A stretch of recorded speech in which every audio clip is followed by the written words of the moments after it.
name is Dedrick, and welcome to Historical Trash Box, where we talk about history in a trashiest way. And today we're going to be talking about World War I. Today I am partnered with Sage, Sputnik, and Libin. And yeah, let's just get right into it. There's nothing more to say.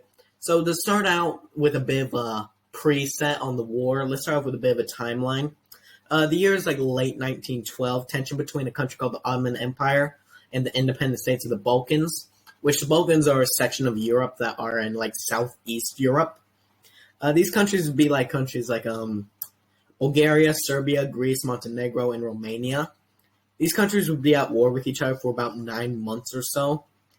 This war and these wars were called the Balkan Wars because it was in the section of the Balkans, and it was the Ottoman Empire versus half of the Balkans, and the other half were supporting the Ottoman Empire. But besides the point. All right, well, this war would kind of ruin the relationship between the countries for about a year until World War I comes around. Yeah, no need to hype that up. We already know what we're talking about. So, yeah, you guys want to say your piece on that before we continue on the preset? Why, though? Why was... Still, there was a relationship. Who sat at their desk and decided, yes, I too want to kill hundreds of innocent people? Yeah, the Balkan Wars weren't very good. Why not? Because, oh boy, here I go killing again. All right. You have a good point, but I got to disagree. All right, What's your rebuttal on that one? I had to disagree because we got to worry about overpopulation, not gonna lie. True, I mean, war is a good form of just ruining the population. Yeah. Except, I'm pretty sure these countries are pretty small, so... They're very small, but they're very compact in the population. Oh, we're basically just annihilating them. They're no longer a country. Yeah, but 2 people already die every second, and like 4 babies are born every second, or 2. I don't know. Yeah, every second. That's what I remember my preschool teacher taught me.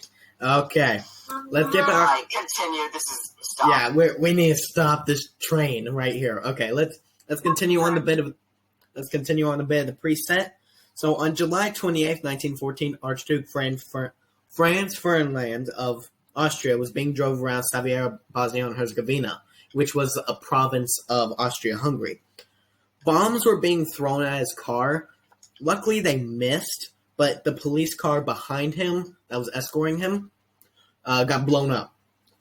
So the Archduke decided to tell the driver, hey, let's go visit those injured officers in the hospital. So the driver's like, okay, makes a wrong turn. And turning around in 1914 in a car isn't necessarily a car's strong point at this time. So, and there was a bit of a blockade in that streak, so they had to wait for that blockade to get past. While they were there, they parked right in front of like a cafe or a sandwich shop, and they parked right in front of one of the failed assassins named Galileo Princip, something along the lines of that. He's like, wait a minute, that's the guy I'm supposed to kill. Grabs his gun, shoots him, goes through the Archduke's neck, kills him almost immediately, and then hits his wife. His wife later dies in hospital. So yeah, that assassination was a major playing point in the start of World War I, or the Great War, or the War to End All Wars. So yeah, that's kind of the preset done right there. So you guys want to say your piece as well? The name of War to End All Wars is pretty not true, because as you can very clearly see, there is still much war. Yeah, a lot of... aged well. Like, really? Yeah, that did age too good. Yeah, that name didn't really age well, because 20 years later we had World War II, then all the wars in the Cold War, and still wars in the Middle East and Africa going on to this day. Mind if I say something? Yeah. I wonder what the guards' meeting was after Franz Ferdinand died. Yeah, I wonder, like, it's like, okay, well... So basically, which one of you guys failed us? I think it was... I think with the driver. I'm pretty sure, Jeffrey and IT. He was the last one to do the patrol. Pretty sure he was drunk when I last checked. But I don't check. It's like the 1900s. Alright, well, let's actually get into the war now.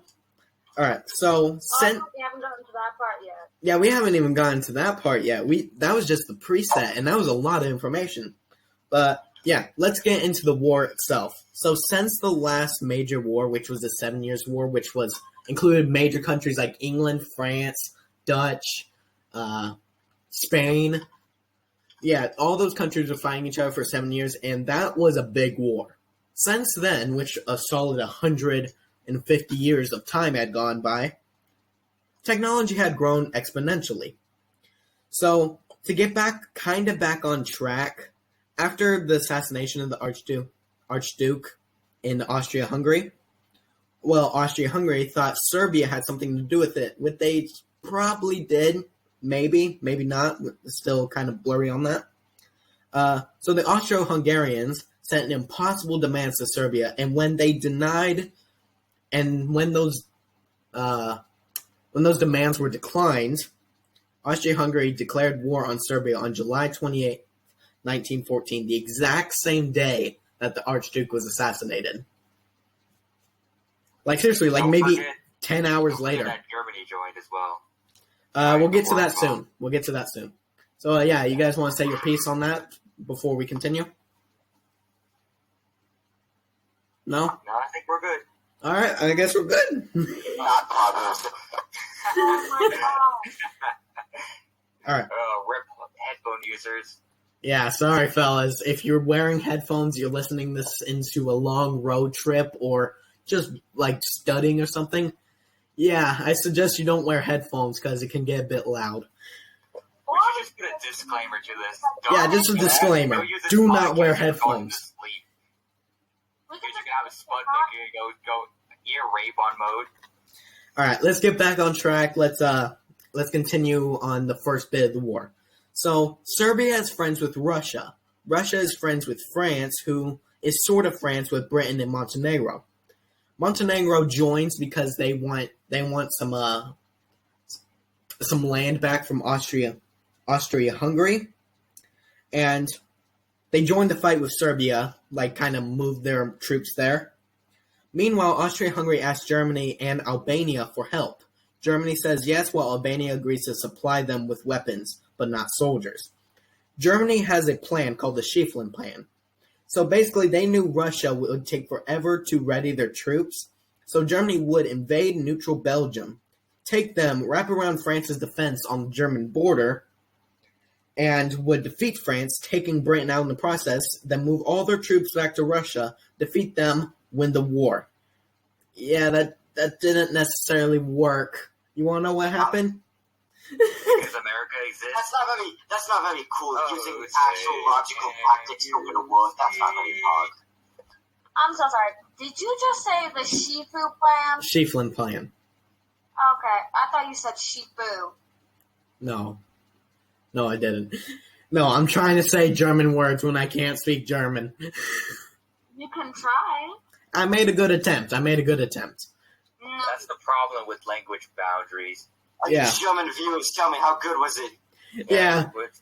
How did I do? He was probably like One was good and one's bad. Jehon? Jehon. That is the only German word that I know, and I don't even know what it means. All right. Let's hope that's something. So let's kind of get back on track and continue with it. So when Germany... Oh, you want to say something? Nine. All right. When Germany went to attack Belgium, they thought they would just shut up and do nothing, but they didn't. And ended up stopping them slightly, but not enough to stop them from surrounding the French defenses like intended. Just one problem. Surprise! Russia is ready for war. So Germany asked Austria-Hungary, "Hey, can you deal with Russia right now?" It's like, "Oh, sure, we got it." Nothing. Complete stalemate. So Germany has to move some troops back to attack Russia, and that kind of pushes them back, but not very much. So Germany continues the rush into France and reaches the borders of Paris until a gap in the German forces was made. And also by this point, Britain had joined in because they were respecting neutral countries like the Netherlands and Belgium. And when they invade Belgium, they're like, nah, joins in the war.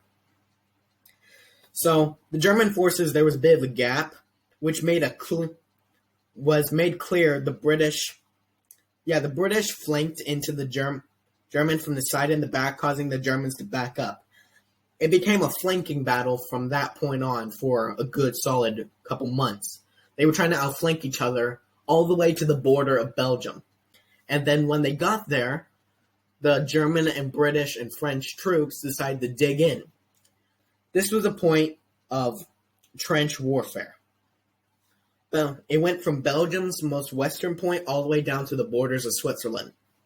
So if you were wondering how trench warfare works, you have two sections of trenches very far apart with no man's land in between.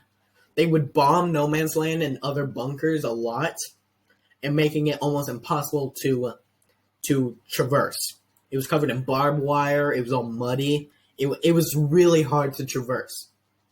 So one side would bomb another side, and then after they were done bombing, they would rush into no man's land. The defending trench would get some very powerful machine guns and just pepper into the crowd. And one of two things would happen. The attacking would just give up after losing too many people, or they would overthrow the next trench. There would be fighting for months upon months, and then barely anything would move. You would get a couple meters. It would barely even move on the map. But in World War I, a win was a win. It's really hard to describe the horrors of the trenches. You had the rats, you had the mud, you had the shell shock that came from being bombed all the time. It is really difficult to explain, but I don't understand how that many people went into those trenches and came out alive. It looked like it was almost impossible to live. But yeah, millions upon millions of soldiers made it through there. But yeah, but that's kind of, honestly, I think that's end of part one. We got through the mid part. We got a solid year or two into the war. So yeah, I think that's the end of part one. We'll continue part two the next time you see this.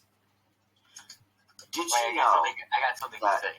Yeah, wait, hold on. All right, let's Sage. Okay, go Sage. Okay, so basically, did you know that they used to be able to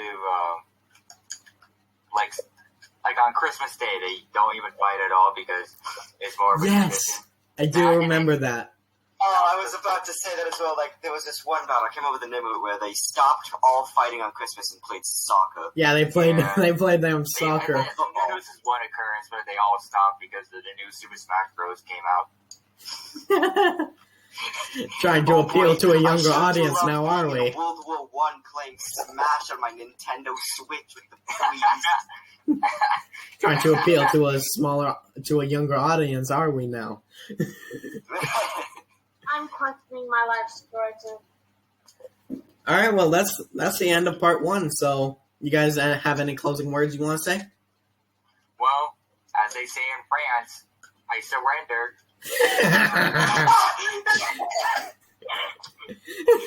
I mean, You ain't wrong. You are not wrong. oh, that's, All right, well, yeah, that's the end of part one. So, I love you all. Have a good day.